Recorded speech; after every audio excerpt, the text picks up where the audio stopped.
Good afternoon, everyone, and thank you for joining our live today, which is on the topic how to further indigenize our working space. I want to start off by making a land acknowledgement, and that's acknowledging that BIPOC Executive Search was established in Toronto, a Mohawk word that translates to the place in the water where the trees are standing.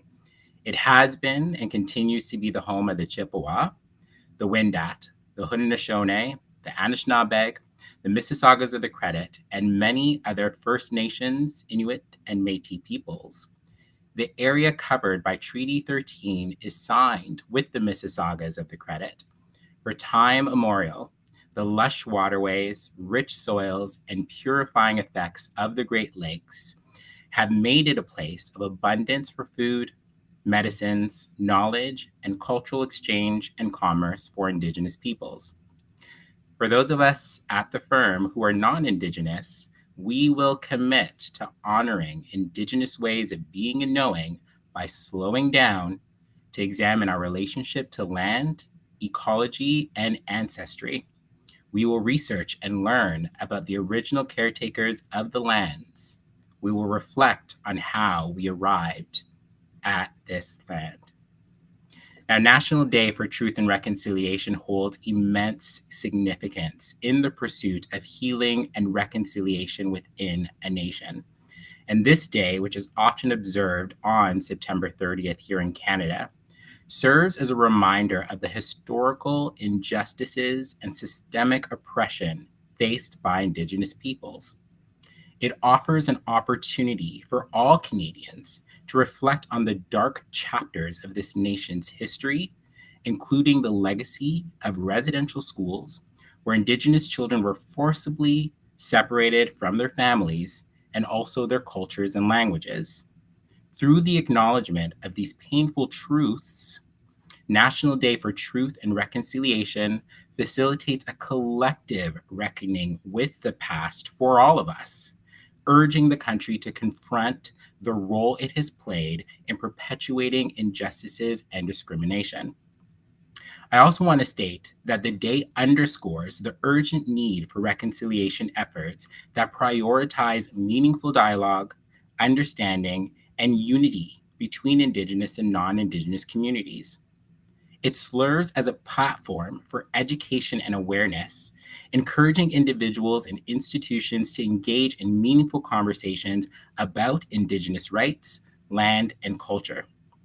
By honoring National Day for Truth and Reconciliation, nations like ours here in Canada can take important steps towards building a better future, one in which the wounds of the past are acknowledged and the foundation for a more harmonious and just society is laid out through mutual respect and cooperation. Now, for today's live, we are focusing once again on how to further indigenize our working space. Further indigenizing the workplace and ensuring that our work environments integrate Indigenous ways of being and knowing helps to advance reconciliation work as well as equity and inclusion. Indigenous knowledge systems hold a wealth of wisdom and sustainable practices, and by further integrating Indigenous perspectives, organizations augment innovation, promote social responsibility, and increase belongingness, fellowship, kinship, and therefore retention and institutional knowledge. I want to now introduce three of my wonderful colleagues here at BIPOC Executive Search. Joining me are Melissa Subnath,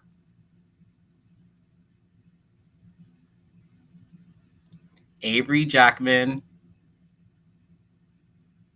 and Hani Musa.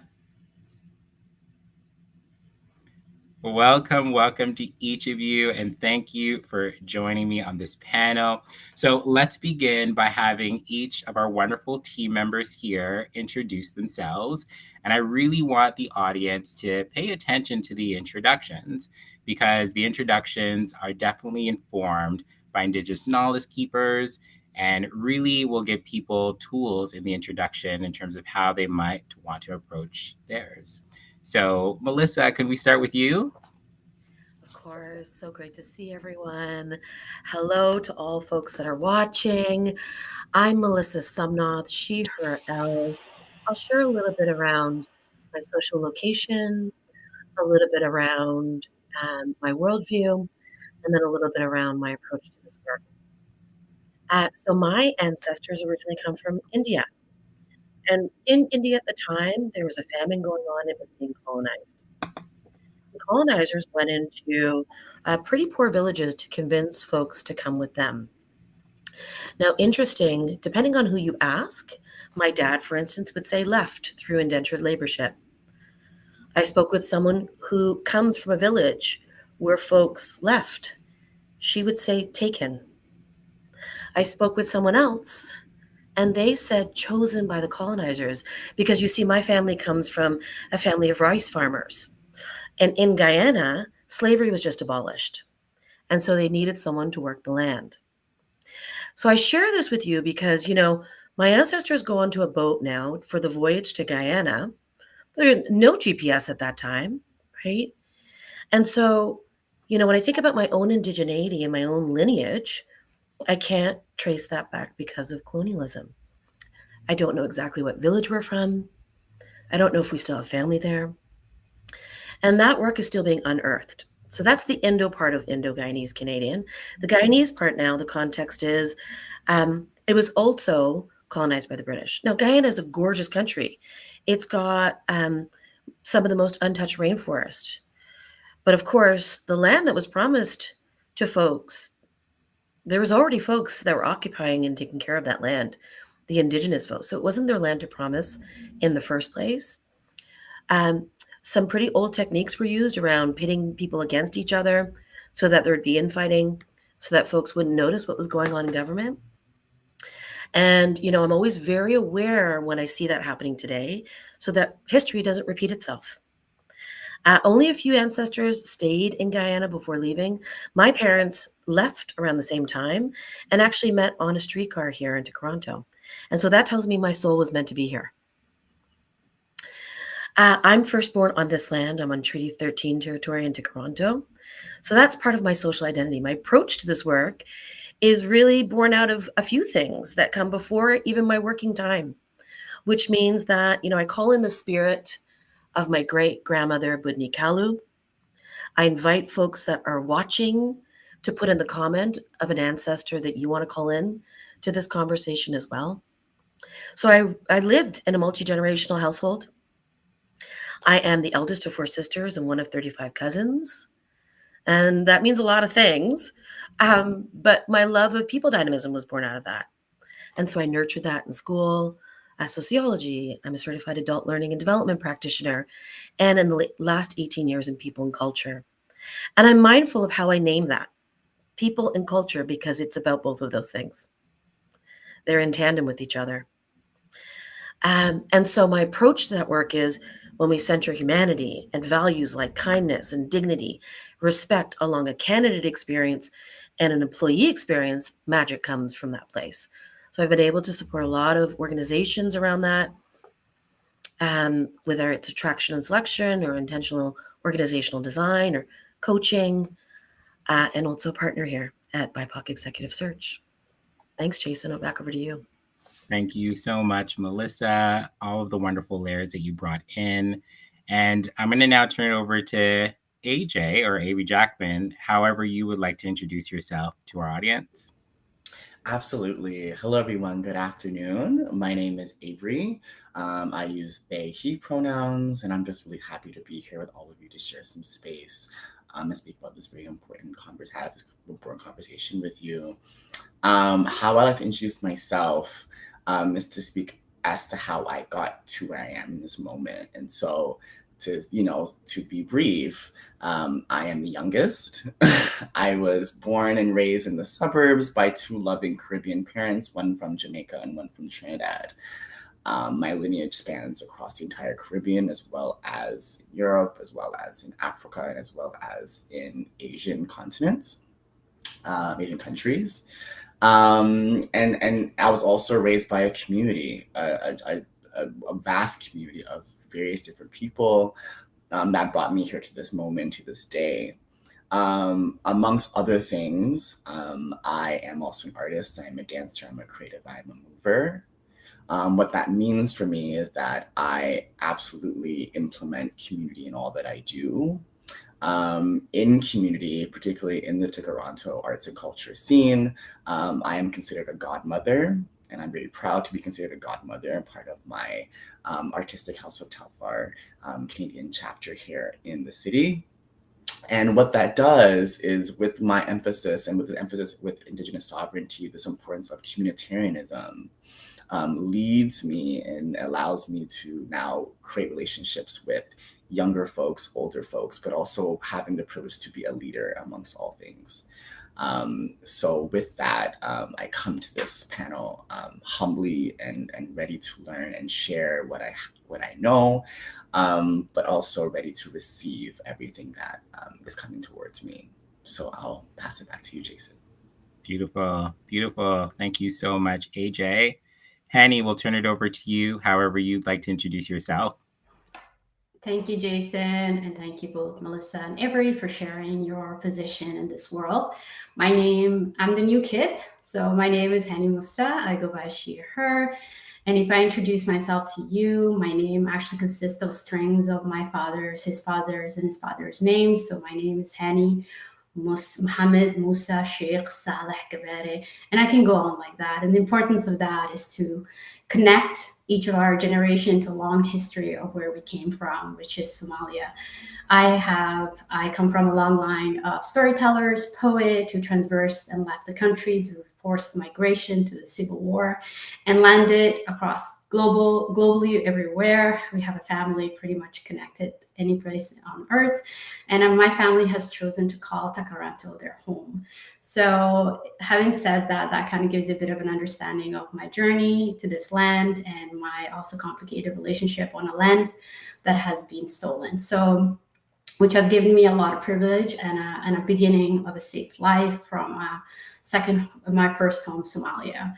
So I am also working, and I have the pleasure of working with BIPOC as a recruiter and consultant. So I'm really privileged to, log in every day to help other folks that look like me to find positions in this world and shine and thrive in this communities.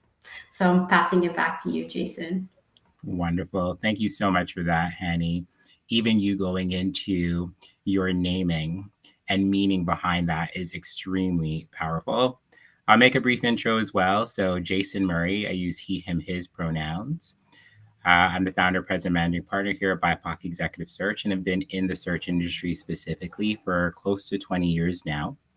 And in creating the company, wanted to make sure that it was a really multifaceted space where we're thinking about workplaces in a very holistic way, as opposed to just in one way. And one way, of course, is the executive search, but there are a multitude of other ways, including how to indigenize the workplace, among others.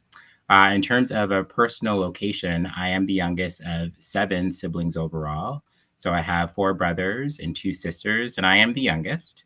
My mother and father came to Canada in the 70s. My dad has since passed as of around this time last year, but he came in 1978.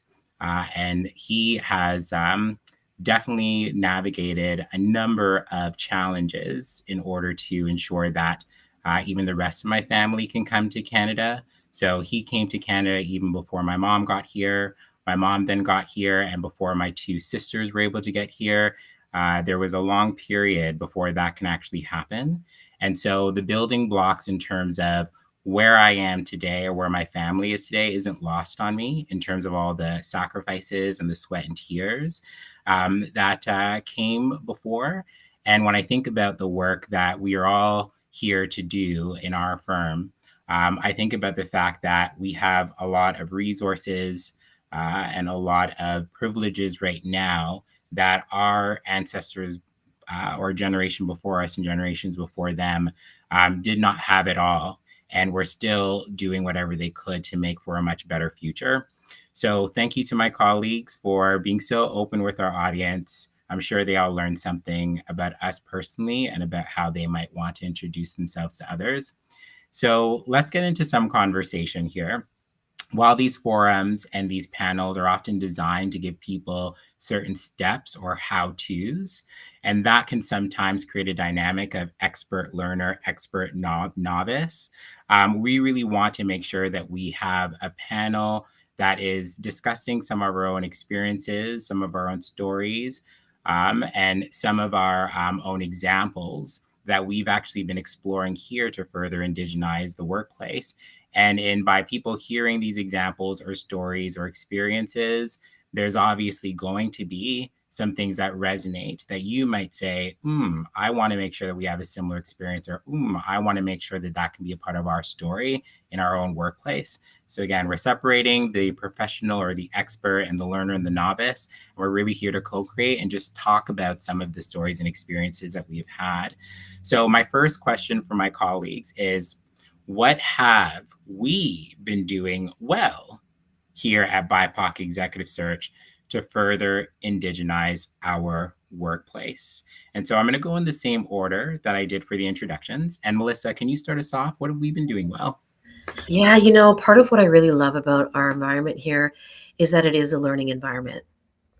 And so, what that does is there's a flattening of a hierarchy that comes through that, because it says that just because Jason's the founder, president, and managing partner does not mean he has all the answers. We can learn from each other as well.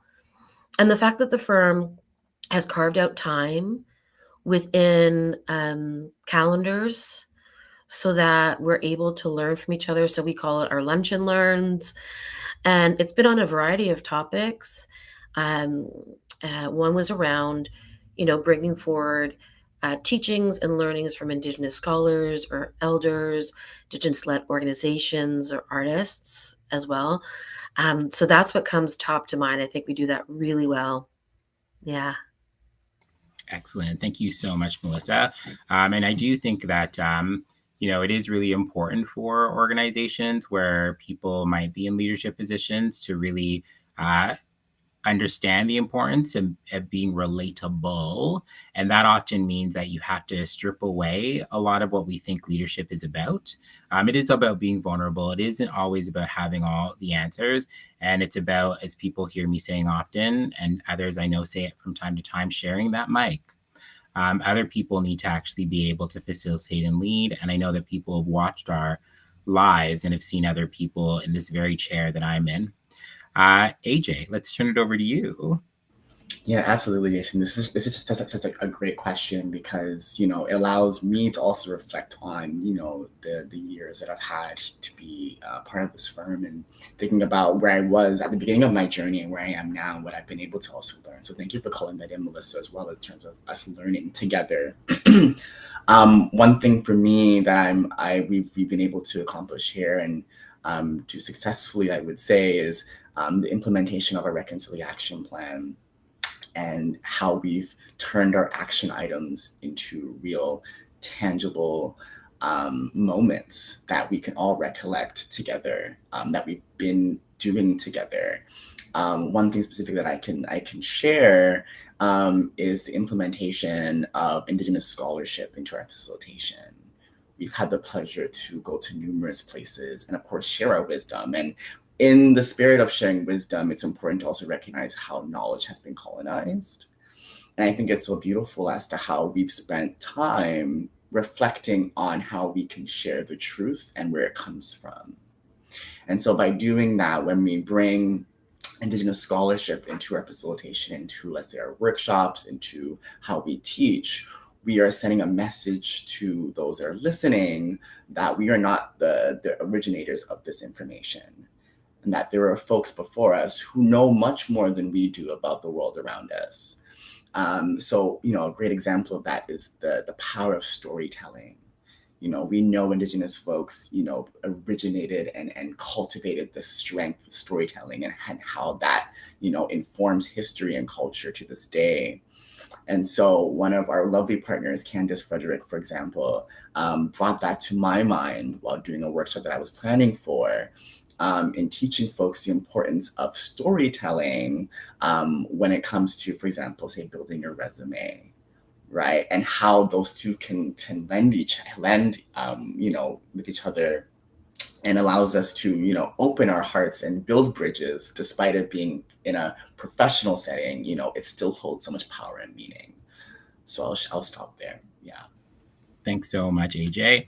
And in the spirit of authorship and originating dialogue or narrative, I want to just thank here Lori Toulouse for all the wonderful work that you've been doing with the Indigenous Working Group, Dr. Shirley Lay, one of our esteemed colleagues that has spent some time here at the firm and put a lot of energy into that, and a number of other people that have been on that committee as well. Much of what we can now say is in our Indigenous Reconciliation Plan is from the work that those folks have put in.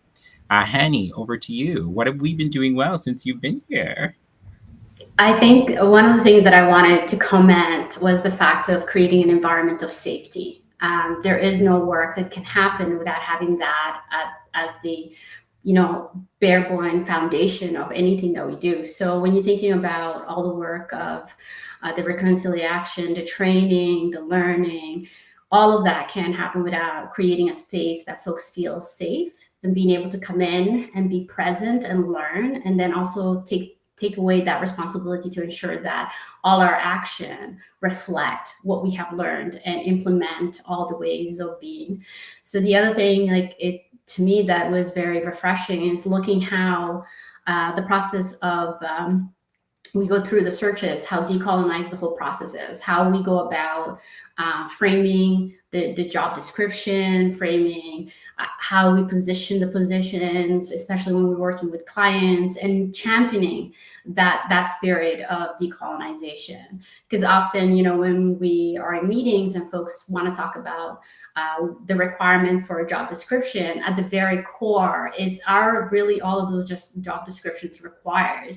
Or is it a way that, based on the colonization process, we dequalify folks' lived experience? So I really, honestly, every day I'm learning a new way that we have incorporated ways of being, and acknowledging the work that still needs to happen. So it's not like we sit, it's continuous. And for somebody like me who's new to the firm, to be able to bring in my own perspective and not being seen as somebody who's completely new and needs to learn everything, I think that in itself is a way of indigenizing the workspace.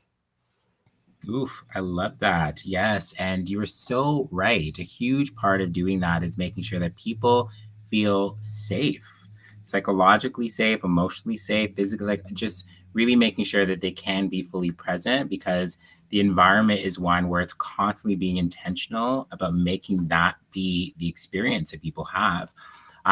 Before we go to the next question, maybe each of you share one or two ways in terms of how the firm has made you feel safe. Like, have we done certain things that have made you say, I am feeling better about X now, or I feel I was supported now, or I feel I was seen after blank? Anyone, just jump in. I'm happy to jump in. For me, it's been around heart connections. And that goes from the very first conversation you and I had, Jason. It goes to the panel interview I had. It goes to the onboarding that I had. And so that heart connection, what I mean by that is, does my nervous system feel regulated? Can I co-regulate with you? Does your nervous system feel regulated? That's part of it. And then the other part that comes to mind is reciprocity in relations. So one of the things that really comes up is, I don't feel in this environment like I'm told to do something and this is the only way and you must obey me. I feel like there was an unshackling of a militaristic mindset that hasn't been present here. And that for me allows spaciousness, freedom within my spirit, as I am also on a journey of decolonizing my mind and spirit. So those are just a couple of things that came up. Yeah, would love to hear from everyone else. Yeah, jump on in. Yeah, I can comment on what you just mentioned, Melissa, all day, but let's make sure that there's jump in. Yeah, I can also jump in here as well. The two words that come to my mind when I heard that question was authenticity and, giving us permission to evolve and grow. One of the amazing things about being a part of this firm is learning so many different skills that allow you to become such a well-rounded person, but also allows you to make mistakes and also allows you to step into territory that you didn't think you would have the opportunity to be a part of, but ultimately has made you a better person.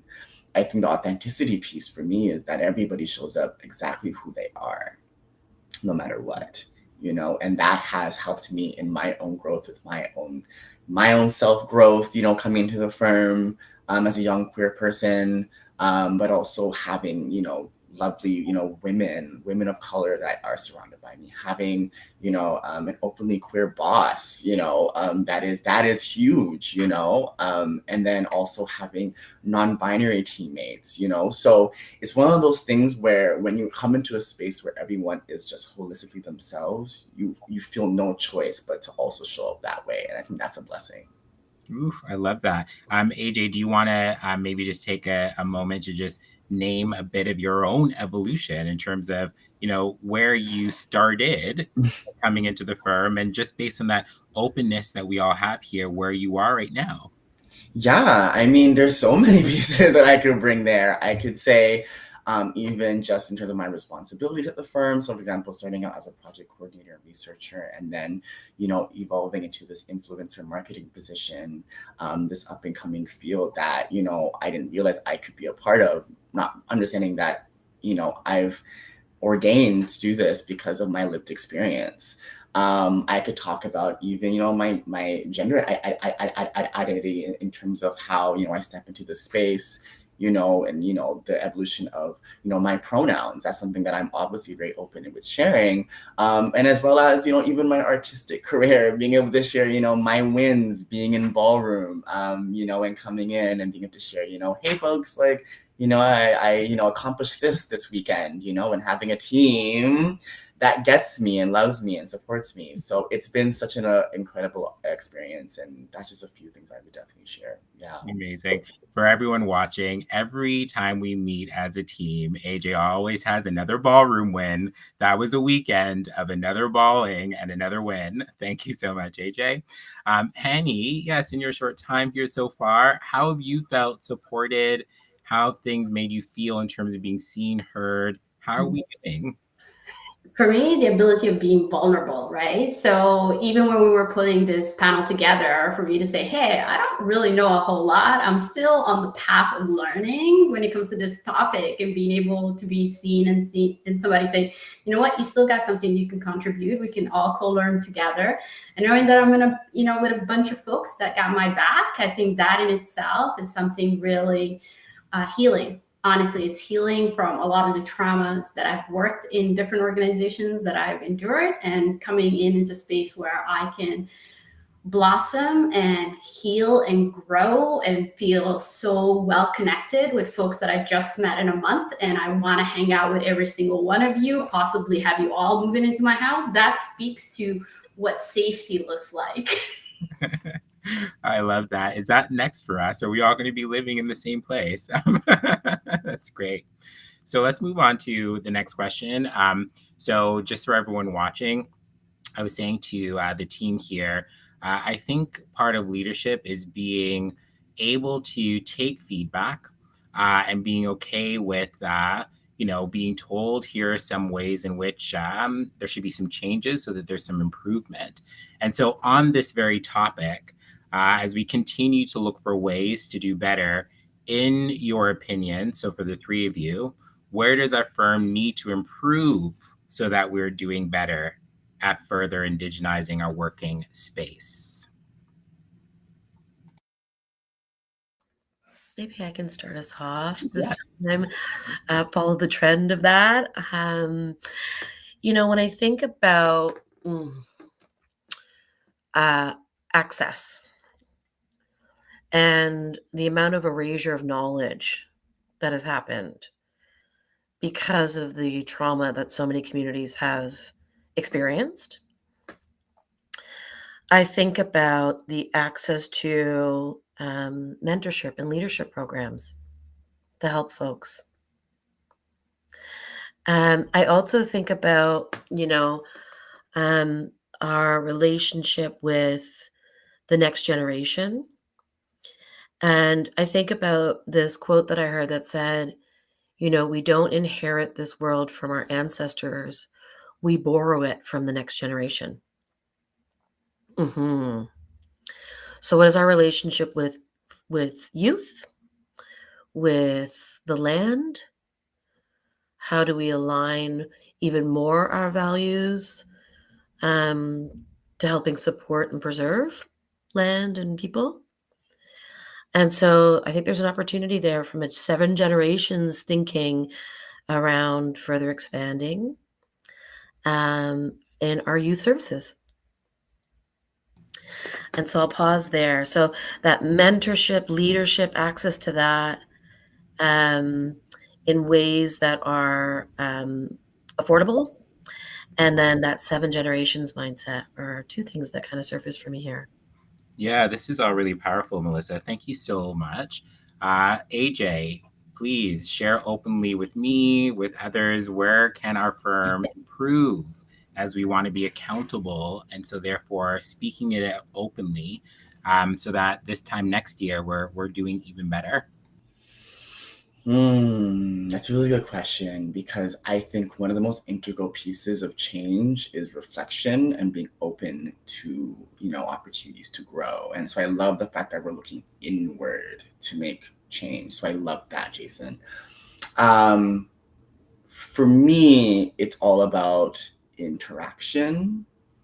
I think more opportunities to be amongst the people, I think, would really have an impact, because I just feel like, one of the things that I've learned as I continue to decolonize my mind, and also as I hold space in other privileges, I learned the importance of listening. And so the power of listening, and there's truly nothing like being in the space of somebody with lived experience and just listening to them share. And so more opportunities perhaps to just listen to the stories about the land, as Melissa, brings up so beautifully, or about ancestry. Listen to stories about, what this place used to look like. I think that will allow us to be on, I think, an even stronger path, but I think even a path of empathy, and I think a path that is well informed by the original caretakers that were here. So I would say that listening and more interaction would be wonderful. Yeah. Wow. Okay. For anyone watching, I am hearing all of this now in the moment, just like you. I promise there was no like pre-conversation where I would hear from my colleagues some of these things. So I already have my brain working in terms of some of the things that, yes, we need to look into. Henny. Yeah, so thank you, Avery, for naming one of the action. Like I come from a community where for us learning comes from two aspects. One being listening attentively, listening with your heart. And the other one is by watching and learning, and then interpreting those actions. So when I look at something like, for example, a website, and I want to see what's happening there, that's where a lot of my connections will come in, and it will signal what the organization is doing.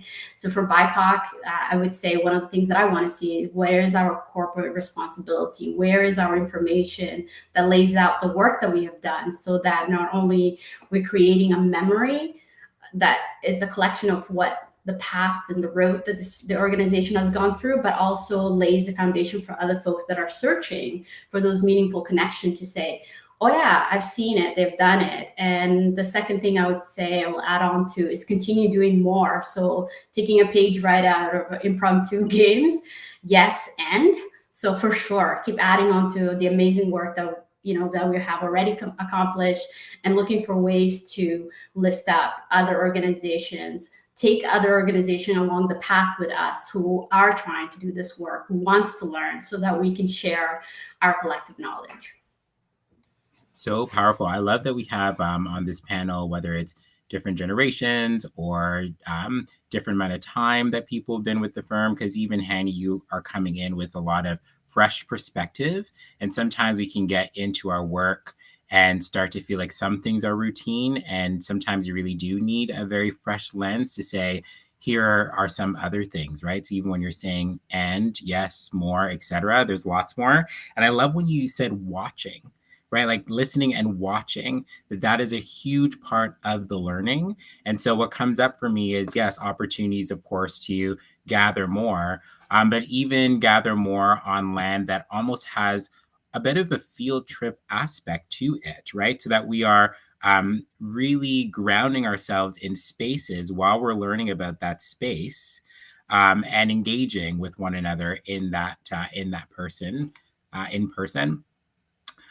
So let me ask you all another question. So, are any of you comfortable sharing how we regularly review and update our indigenization efforts, specifically highlighting the work of the firm's Indigenous Working Group? Maybe AJ, do you want to start us off? Yeah, no, for sure. Having the privilege to have sat on the Indigenous Working Group for about, I think, a year now has been such an amazing opportunity. One of the many things that I love that we've done is um, our sessions when we meet are very much an open circle for conversation. It's an opportunity for dialogue. It's, in other words, I would use the word even democratic, and I use that in a sense of, I love that we will write something, we'll think of something, reflect on something. Usually there's a question at the end of the session to go and reflect upon, and then we bring it back next week, or the next time we meet. But also, I love that there's this use of drafting, right? It's we write, we think, we reflect, we come back. What's our next draft? How can we improve? How can we be better? And I think I've implemented that even into my own life. But I think what it has done, though, with our reconciliation plan, with our land acknowledgement, it has allowed for us to continually think about how to better ourselves and be better beacons and better voices for the communities that may not have the voices that or deserve the voices that we're putting together. So I would say that's one thing that I would say for sure I would share. Yeah. Wow. Wow. Melissa, I know that you've spent some time as well engaging in some of the work. Yes, jump in. I really agree, Avery. What I notice in those spaces is that it shifts things from being monological to dialogical. And in that dialogue, collectively, we make decisions. Now, that might take a little longer, right? And it's important work as well. So, it started with our social location process, a voluntary process that was put together. And it was mindful of all of our lived experiences having to fill out these forms before. And we didn't want folks to feel in that way. We also wanted to share the burden around folks needing to prove, right, whether it's their blood quantum or their histories. So it's about sharing burden as well. Through that, the land acknowledgement came up, the beautiful one that Jason read at the top of the hour. And of course, our reconciliation plan. And that's something that we're reviewing too. So there's like 6 main pillars around learning. As a team, we took the 4 seasons of reconciliation learning modules together. to understand, going back to that co-learning environment. The third one is explore, right? Going back to the disclosure with the social disclosure and the intentional crafting that was put together to signal to non-Indigenous individuals the responsibility we carry in sharing that burden of having to disclose self-definition markers. Recognize lots of work that our amazing colleague Zoe does as the community relations specialist, alongside our colleague Jessie and our marketing director to amplify Indigenous artists, Indigenous-led organizations, Indigenous individuals. There's pieces around our honorarium there, how we want to tell others, how we take action and showing up. So last year we went to the National Day for Truth and Reconciliation and Orange Shirt Day. We are committed to continuing that as well. So those are a few things that have come up in relation to that Indigenous Identity Working Group. Yeah, back over to you, Jason. Thanks so much, Melissa. I love that you, named a number of the things that we have been doing, that we've done, that we're still working on. It's just a marker of how continuous the work needs to be, right? It's never ending. Henny, is there anything that you want to share in response to this question? Honestly, I haven't had the pleasure yet to be part of the Indigenous working group. I think honestly, the revisions that I've read, I can feel that's a living document that is constantly evolving, and I appreciate that. Like, thank you for all the work you all done on that. Thank you, Henny. So let's explore this other question here. I want to know from the group, are there any examples of organizations that really have been setting an example with respect to doing some great work around further indigenization within their organizations, or any community efforts that you have seen that you'd like to spotlight that perhaps our audience can learn from? Maybe, Henny, can I start with you this time? Sure. I don't have an example of an organization. I think we're all on this pathway in this continuum of growth. But I would like to take the opportunity to spotlight groups. I live around the Mount Dennis area. If you all know about Metrolinx in Toronto, has been a blessing and also a consistent tension because it is a whole system that's supposed to be moving folks across the city.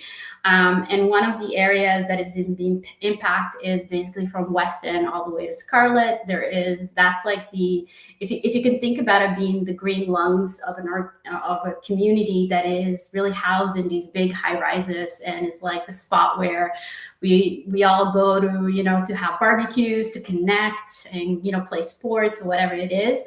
So the group that I wanted to spotlight is INAG, Indigenous Youth. They've been sitting out there connecting and bringing all communities together to raise the environmental impact of removing 1,000 trees, given that this is the Humber River flood platinum. So they have been keeping the sacred light on since January in the bitter cold to raise the awareness, and having Metrolinx to come onto the table to recognize the impact that it will have to remove all those trees and losing such a green space in a city like Toronto, especially in a community that doesn't have the privilege of having their own backyards or whatnot. Wow. Thank you, Henny. Thank you. AJ, let's go over to you. Any organizations, community efforts that have really been doing great work in your opinion? Yeah, absolutely. Having had a background in public health, I've had the opportunity to explore a lot of community health centers and places in the city. And one that comes to mind was one that I had the chance to visit and work with. Well, not work with, I guess connect with is a better word. A couple years ago, and it's in Anishinaabe Health Toronto Center.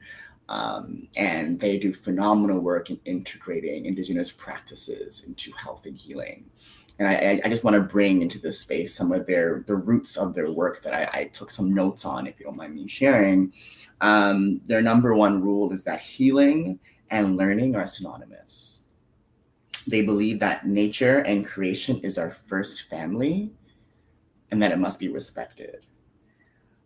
they believe that you integrate your spirituality and ancestry into your healing, and that life as an energy force exists and has a relationship with the land. So I think even just those pieces, when we think about health and healthcare, it's just so beautiful that they allow that they integrate their lineage, their lived experience, their history, the culture, everything into this holistic piece, because that is what healthcare is. That's what healing is. That is what well-being is. So I just want to shout them out, Anishinaabe Health Toronto. Yeah. Ooh, I love that. Those quotes are very powerful. Melissa? Yeah, thanks so much for sharing those pieces already. I would say so. As some folks might know, museums, archives, and libraries are named in the 94 calls to action. And so I think some really important work has been done at the Canadian Museums Association in their Moved to Action. So check out Moved to Action in relation to UNDRIP. And then we recently posted around Legacy of Hope Foundation, which is Indigenous led, and it is around educating and creating awareness and understanding about the residential school system. Of course, the last residential school closing when I graduated high school. So that is in our lifetime. So just wanted to name those two. Thanks so much for that, Melissa.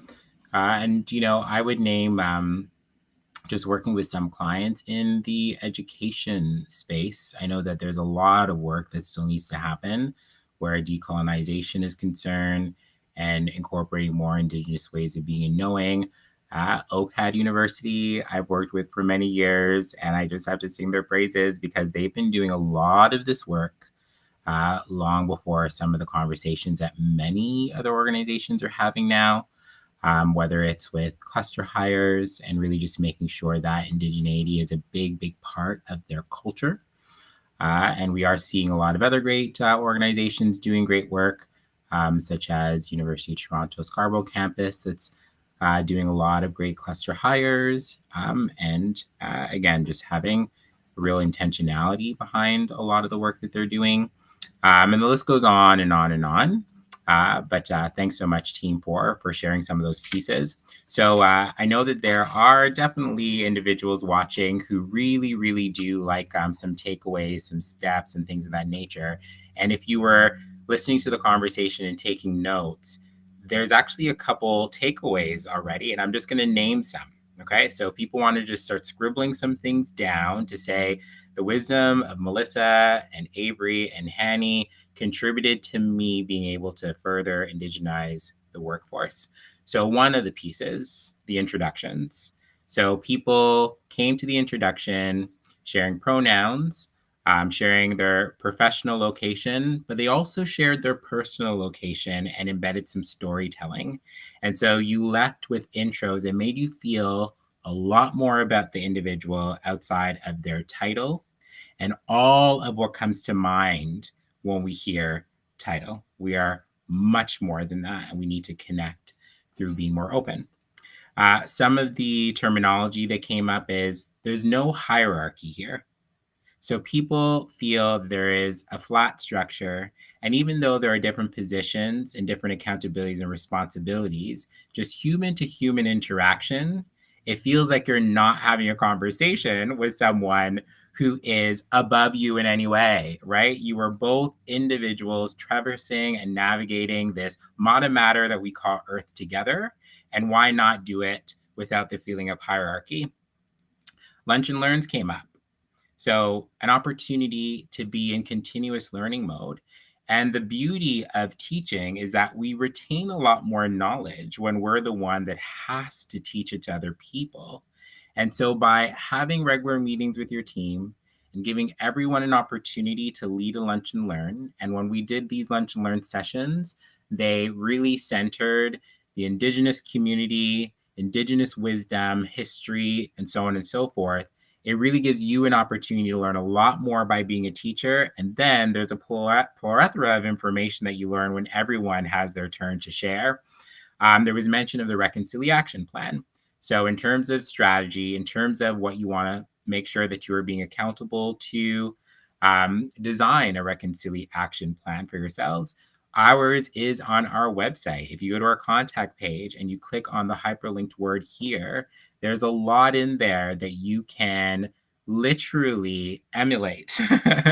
This is not about us trying to say we're competing. We're trying to share wisdom, share knowledge, share some of what we're up to with the hope that people do take away some pieces. One of the pieces that AJ brought up is that idea of authorship, is that idea of being able to quote and reference Indigenous educators, elders, knowledge keepers, etc. And that is something that we really, really have been doing as we've been facilitating. So it's a great way for you to learn even more and further indigenize your workplace when you are bringing the wisdom into your space on a regular basis of Indigenous communities. Creating an environment of safety. It's huge. It's huge. You want people to be able to say that it feels like a space where I can truly be myself, where I truly belong, and I feel safe. Henny brought that up. Melissa brought up the nervous system piece. All of that's related. You really want to be able to feel a sense of calm. Sure, there's stress at work. Sure, there's tension at work.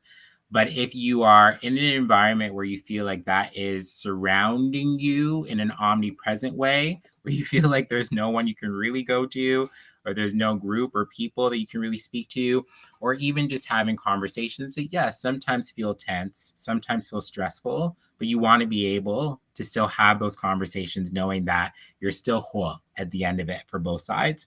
And that goes into what Melissa brought up in terms of co-regulating. I love that. Co-regulating your emotions together and reciprocity in relations. Authenticity came up. So you really want to think through, how does it actually look in action? It's something that you really want to be able to make into a practice. Listening and watching came up. So there's so many different ways to learn. Acknowledge the fact that people have different ways of learning. And one is certainly by being able to shadow, watch, absorb. Some other pieces that came up, meeting in a circle. This is something that AJ brought up, and a democratization of conversations. So the more you can actually come into a group and be intentional about finding ways to be a part of it together as opposed to just one talking head talking to everybody else, the better. Melissa, I love the monological as opposed to the dialogical. I'm like, I got to look up those words, which again relates to it. And then Melissa also listed a couple of other things that we've been doing here, whether it's a social location process. And again, thanks so much to Shirley Lay for really bringing that nomenclature into the space here.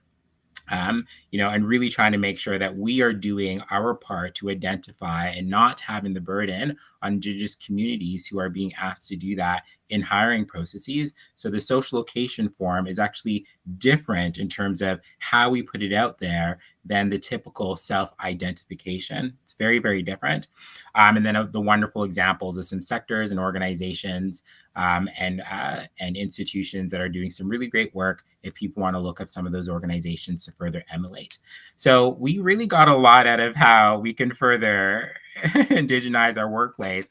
And I've taken notes in terms of some of the things that we need to be doing better here. And so again, the next time that we have an opportunity to convene, we'll certainly want to make sure that we bring forward some updates where that's concerned. So I just want all my colleagues to maybe just say one word that's coming up for you in this moment in terms of the way you want to leave this conversation with the audience. So it can be any word, something that you want people to be reflecting on, the way you want them to feel in their bodies right now, optimism for the future, reflecting on this week, anything. So let's start with AJ. You look very pensive, so I'm going to ask you to go. Definitely just thinking of the right word. I think you already mentioned it, but it's one of my favorite words. Just reflect. Reflect. That's my word. I love it. I love it. Let's go to yourself, Henny. I'll say connect, because you need to go out and connect and build relationships. Amazing. And Melissa? It's a hyphenated word, co-create. I would say co-create. And so how we collaborate and share ideas together and make this world a better place together, co-create. Amazing. And I will leave us with love. So reflect, connect, co-create, and love. Folks, we love you. Enjoy the rest of your day. And again, please, everyone, think about what this week means and be in true reconciliation with Indigenous communities. Take care, everyone.